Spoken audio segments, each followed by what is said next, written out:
It's got 120 buttons, weighs over 30 pounds, and costs over $10,000 new. But somehow the accordion doesn't get a lot of respect. If you say to anybody in the States, you play accordion, automatically they make fun of it.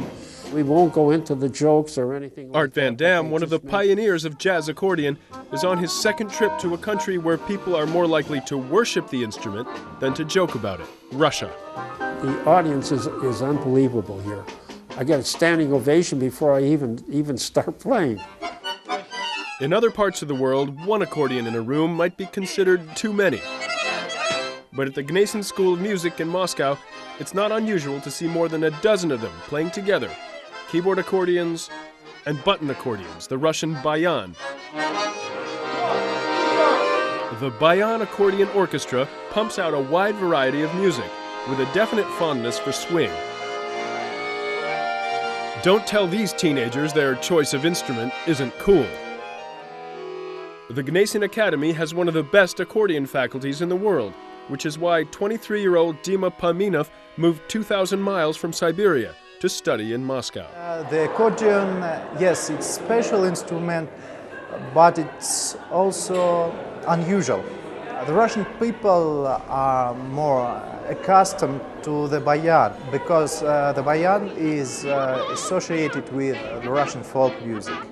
Mass-produced in the Soviet Union, the bayan spread Russian folk traditions and classical European culture to the far reaches of the communist world.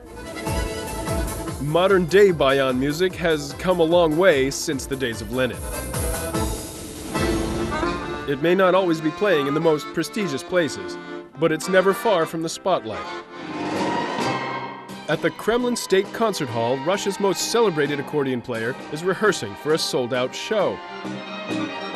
Valery Kovtun's professional career spans 4 decades. His mix of oldies, classical, and folk music manages to fill the 6,000-seat hall every year. When I hear the sound, my soul just takes off. The accordion is our national folk art, says Kovtun. It's the heart and soul of our culture. This year, the guest of honor was none other than Art Van Damme. Cultural diplomacy has always played a role in U.S.-Russian relations. While leaders may talk about pushing the reset button, a lot of other buttons are already at work. The fanciest button pushing was done by some of the younger players. It's really important that the young people continue what we started, says Kovtun. But as to whether the accordion will ever make a comeback, Art has his doubts. It's just not accordion alone. It's music in general. All the groups, all it is guitars and drums. How about a good trumpet player, a good sax player, a young kid? Where's he going to get a job? Dima, on the other hand, is optimistic about the future. I believe in my instrument, and I think that it will be in great demand. We just need a little bit of time. The accordion may be the ideal instrument for a country as full of contradictions as Russia, with its willingness to embrace Western culture on its own terms, never hiding its Slavic sensuality or its technical achievements, sometimes defying description,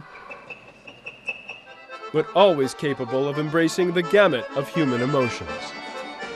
Dave Grout, CBS News, Moscow.